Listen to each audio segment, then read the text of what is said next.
현대가 있었으니까 삼성이 발전했고 아사다 마오가 있으니까 김연아가 발전하고 상대방을 에너미로 보는 비교는 우리를 파괴하죠. 이 한국의 상대 서해로한 문화도 거의 끝물이 온 거 아닌가. 선진국이 될수록 자수성가형 부보다는 자산 취득형 부가 훨씬 더 많거든요. 그들은 사실은 부를 많이 자랑하지 않습니다. 우리나라에서 부를 플렉스하면서 SNS나 이런 데에 노출하는 그런 케이스는 부를 얻는 과정 중에 있는 사람들이 통상 하는 행동들입니다. 부의 일상성이 없어요.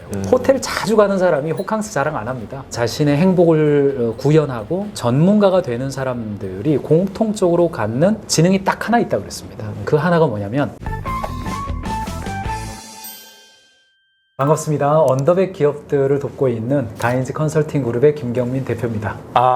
반갑습니다. 오늘 주제가 대한민국은 왜 불행해지고 있을까? 좀 불편한, 조금은 부담되는 주제를 가져오긴 했는데 혹시 대표님 보시기에 한국인들은 왜 불행해지고 있다고 좀 보시나요? 불행해지고 있다는 전제에 동의가 좀 안 되네요. 불행하다고 생각하고 있을까? 이게 더 정확한 표현인 것 같고, 왜냐하면 그 전 세계 민주주의의 척도를 조사하는 기관이 있는데 중국 사람들이 중국이 민주주의가 활발하다고 생각하는 정도가 한국 사람이 민주주의가 우리나라가 활발하다고 하는 정도보다 높거든요. 이게 이제 자기 인식의 문제거든요. 왜 우리나라를 불행하다고 생각할까 할 때 아마도 가장 많이 인용하는 것은 미국의 퓨 리서치하고 영국의 런던 칼리지에서 나온 세계 가치관 조사, 두 개의 조사에서 한국 사람의 행복도는 언제나 OECD 국가에서 거의 최하위권에 있거든요. 그 행복도에 대한 측정이 다 감성 지표거든요. 당신이 행복하다고 생각하십니까? 저는 한국 사람이 객관적으로 봤을 때 전 세계에서 정말 불행한 나라일까? 라기보다는 한국인의 행복 센서가 고도화되어 있다. 실제로 내가 행복하기 위해서 필요한 여건들이 굉장히 많다고 자기 인식을 하는 거죠. 예를 들어서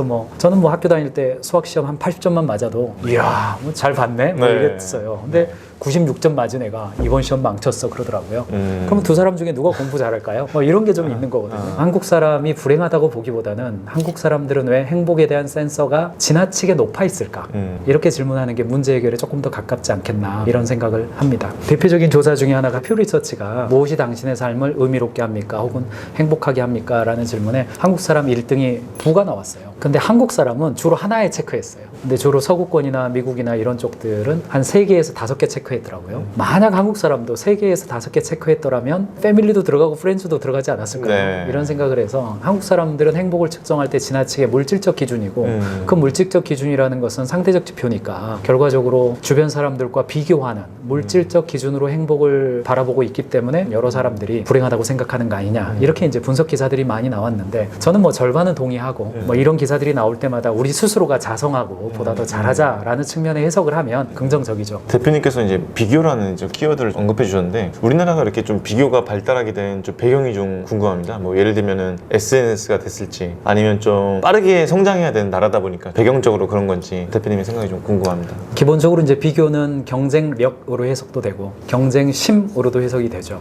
우리는 경쟁 의식은 있어야 되지만 상대적 평가 의식은 좀 줄어들 필요는 있잖아요. 비교라는 단어 자체가 꼭 부정적으로 볼 필요는 없다 이런 생각은 듭니다. 현대가 있었으니까 삼성이 발전했고 아사다 마오가 있으니까 김연아가 발전하고 상대방을 에너미로 보는 비교는 우리를 파괴하죠. 이혜령 교수님이 에너미와 라이벌은 구별해야 합니다. 한국 사람들은 상대방을 라이벌로 볼 줄 알다가 시간이 지나면 자원이 한계가 있고 결핍의 심리가 작동하면 너 죽고 나 죽자라는 에너미로 넘어가는데 그렇지 않는다면 한국 사람들은 이 라이벌 의식 때문에 우리를 발전하게 됩니다. 이런 이야기를 해주었습니다. 우리나라가 아직 경쟁심 혹은 비교 의식 다 섞여 있죠. 그거는 일본하고 좀 비교해보면 알 수 있습니다. 일본이랑 우리나라가 사실은 같은 문화를 형성하고 있었으니까요. 일본도 사실은 고도 발전기를 이루었던 우리나라로 치면 전후 세대 더하기 베이비 부머 1차 세대 정도가 아마 단카이 세대일 텐데 비슷한 경험을 했습니다. 근데 이제 해탈 세대, 사토리 세대가 되면서 일본은 사실은 성공의 다양성이 인정되었죠. 그리고 장기 저성장 시대가 오면서 열심히 해도 되는 세대가 아닌 거예요, 이제. 그러니까 성공의 다양성을 받아들일 수밖에 없고 그런 아노미의 시대를 지나서 이제는 굉장히 다양한 성공을 그리기 때문에 상대적 비교보다는 자기 자신의 행복한 삶을 추구하는 방식으로 이동해 갔죠. 한국도 마찬가지 아니겠습니까? 이게 1, 2차 베이비 부머는 사실은 덩어리 세대죠. 우리는 이걸 이제 집단주의 이런 표현을 썼는데 비슷합니다. 그 과정을 거쳐올 때는 성공의 방정식이 거의 비슷했습니다. 언제 졸업하고 어느 대학을 나오고 어느 기업에 들어가서 몇 살 정도 되면 아파트 장만하고 네. 결혼 빨리 하고 처음에 소나타 탔다가 그랜저 타고 지금은 제네시스 타야죠. 이게 거의 비슷했어요. 그리고 그것이 표준화된 방식으로 성공이 보장되었거든요. 그리고 웬만하게 하면 됐어요. 근데 일본의 사토리 세대처럼 오늘날 우리의 MZ 세대에게 있어서는 안 맞잖아요, 이제.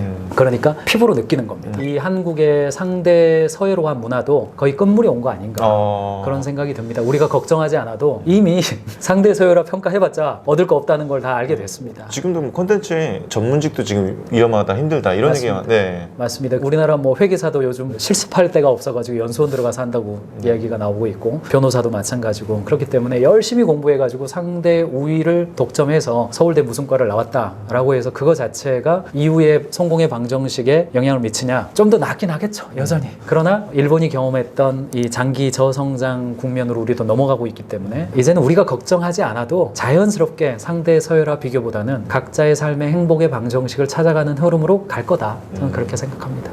네, 제 일본 콘텐츠가 엄청나게 조회수가 많이 나오고 일본에 대한 동경? 예를 들면은 빠르게 지금 선진국 대열에 들어가는 한국하고 중국이 생각보다 부에 대한 과시를 이렇게 어린 세대에서 많이 하고 대신에 일본이나 고도로 이제 정착된 이제 선진국 나라에서는 좀 덜한다고 하더라고요. 이 부에 대한 과시가 의식이 낮은 행동이다라고 좀 보는 경향이 있다고 제가 좀 들었는데 그거는 입체적인 측면이 있는 것 같아요. 사실 이제 한국에서의 부라고 한다면 자수성가형 부하고 자산 취득형 부로 거의 나눠지는 거고 선진국이 될수록 자수성가형 부보다는 자산 취득형 부가 훨씬 더 많거든요. 지금의 2030 세대에 있어서 부를 누릴 수 있는 사람들은 사실상은 자산 승계형 부를 가진 사람들이 대부분이 될 겁니다. 우리나라가 문제여서가 아니라 유럽이나 미국이나 일본도 이미 그랬기 때문에 그게 이제 넘어오게 되는 거고 그들은 사실은 부를 많이 자랑하지 않습니다. 왜냐하면 부를 가지고 있을 뿐 아니라 부를 가지고 있는 사람들이 어떻게 살아야 할지를 아버지와 할아버지 세대를 통해서 이미 배웠기 때문에 그래요. 그런데 아버지와 할아버지 세대는 자신들이 부를 취득했을 뿐 아니라 그것을 관리하고 운영하는 것까지 이미 했습니다. 그러니까 이 부가 새로운 부가 아니에요. 부의 일상성이 확보되었기 때문에 특별히 플렉스하지 않아도 나의 부를 자랑하지 않아도 나의 명예가 누구에 의해서 훼손되지를 않아요. 우리나라에서 부를 플렉스하면서 SNS나 이런 데에 노출하는 그런 케이스는 부를 얻는 과정 중에 있는 사람들이 통상 하는 행동들입니다. 부의 일상성이 없어요. 부의 일상성이 있는 사람은 자랑하지 않고요. 부의 일상성이 없는 사람들이 부를 자랑하게 되어 있어요. 호텔 자주 가는 사람이 호캉스 자랑 안 합니다. 몇 년에 한 번 갔어요. 그러면 호캉스 자랑 반드시 해야 돼. 이거 무조건. 그거는 일상적이지 않으니까. 네, 그 비교라는 감정은 어떻게 보면 당연한 건데 그걸 좀 잘 활용해야 될 것 같아요. 근데 SNS를 그러면은 안 할 수는 없는 거고 좀 잘 활용해야 되겠네요. 자신의 좀 브랜딩을 활용한다든지 비교라는 감정을 잘 활용해서 좀 극복하는 그런 게 좀 필요하겠네요. 저도 굉장히 그 글로벌한 MBA를 한번 가고 싶었거든요. 근데 이제 저는 국내에서 MBA를 했어요. 제 마음속에 내가 좀 더 훌륭한 거 아닌가? 이런 생각이 드는 친구가 우리나라 S그룹의 임원으로 있어요. 근데 그 친구가 특진을 했는데 스위스에 글로벌한 MBA가 있습니다. 거기에 가서 계속 올리는 거예요, 페이스북에다가. 그래서 처음에는 약간 저도 나도 뭐 갈 수 있는데 접고 한 1년 갔다 와? 뭐 이런 생각이 좀 들었어요. 이렇게도 많이 이루셨는데도 그런 감정이 생길 수가 그렇죠, 있습니다. 근데 아무에게나 드는 건 아니고 특정한 어떤 대상이나 사람이나 이런 건 있더라고요. 저도 자꾸 올리다 보니까 뭐가 보이냐면 그 시설이 보이더라고요. 그 MBA의 강의장, 그 MBA에 온 다른 사람의 명찰, 교수님의 복장, 그리고 칠판에 적혀져 있는 강의안의 내용. 자세히 보셨네요. 확대했죠. 확대하죠. 이거 무조건 확대하죠. 봤더니 배울 만한 게 있어요. 그래서 제가 그 친구의 페이스북을요 자주 들어가 봤습니다. 실제로 저희 경영할 때 적용한 내용도 있습니다. 한번 제가 관점을 바꾸니까 야, 이게 내 강의장이네. 라이벌이 올린 내용은 특별히 저에게 더 인사이트가 더 있다. SNS에 올리는 것은 사실은 일상성으로 올리는 것이 아니라 비일상성으로 올리는 거니까 괜히 부러워하거나 그럴 필요는 없다. 결국은 내 친구 365명이 있으면 하루에 한 카트씩 그의 인생에서 최고의 비일상성을 내가 학습 현장으로 볼 수 있는 거 아니냐. 저는 이제 이렇게 해석을 하고 보지만은 글쎄 한 2번 중에 한 번은 약간 부럽고 2번 중에 한 번은 이런 것도 있네, 내가 배워야지. 그 정도까지 되는 것 같아요. 여러분들이 좀 적용해 보시면 좋겠네요. 근데 저는 부럽다고 말할 수 있는 것조차도 큰 용기라고 생각하고 넘어섰다고 저는 생각하거든요. 제가 누군가를 그렇게 많이 부러워하진 않는데 자수성가로 부를 빨리 이루는 사람, 그 다음에 제가 아직 결혼을 못했는데 와이프분이 너무 이쪽 말하기 웃긴데 좀 제 스타일이거나 와이프가 너무 예쁘면 잠깐만, 괜찮아요?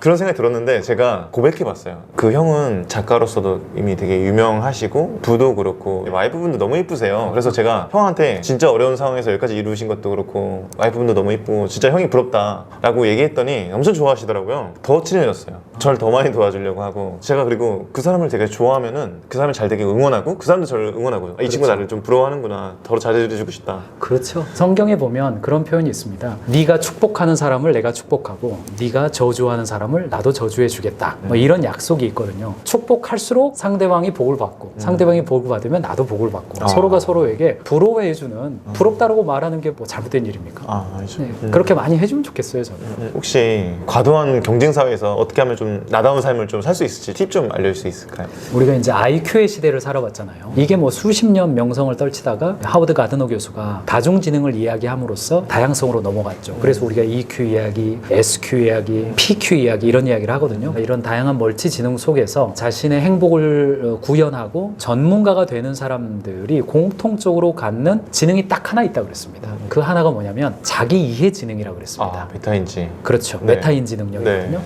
내가 어디에서 왔고 나는 어디에 있으며 현재의 나는 어디로 가는 여정 속에 있다라고 자기 스스로를 바라보고 그것을 해석하는 능력. 이것을 굉장히 중요한 다중지능의 한 요소로 이야기했거든요. 저는 이제 행복도 마찬가지라고 생각합니다. 나는 어떨 때 행복한가 혹은 나는 어쩔 때 삶이 만족스럽고 의미로운가에 대해서 내가 아는 거죠. 예를 들면 저 같은 경우에는 사업을 하면서 가장 행복했던 순간을 떠올려라. 그러면 의심의 여지 없이 어떤 순간이냐면 저희 그 동료들끼리 서로 막 깔깔대면서 웃고 있는 그 모습을 볼 때 야, 역시 사업하길 잘했어. 제가 사장이니까 뒤에 앉아 있잖아요. 네. 그렇게 쉬는 시간에 이렇게 쓱 보면 너무 행복해. 야, 감사하다. 나 더 열심히 해서 직원 더 늘리고 싶다. 이런 생각이 자동으로 옵니다. 그런 충만감은 혼자 일해가지고 성취감으로 얻는 거하고는 비교할 수 없는 것 같아요. 생각만 해도 기분이 좋아요. 남들과 비교하고 경쟁하고 그것은 하나의 삶을 살아가는 방식 중에 하나고요. 우리가 부가가치를 내야 되기 때문에 선택받아야 되는 비즈니스 현장에 있어서 경쟁력을 가져야 되고 설렁탕을 만들더라도 잘 만들어야 되고 옆에 있는 부대찌개도 이겨야 되고 옆에 있는 커피숍도 이겨야 돼요. 이렇게 비교와 경쟁 속에 우리는 살 겁니다. 근데 그 속에서도 내가 행복을 느끼는 그런 장면을 내 마음속에 간직하고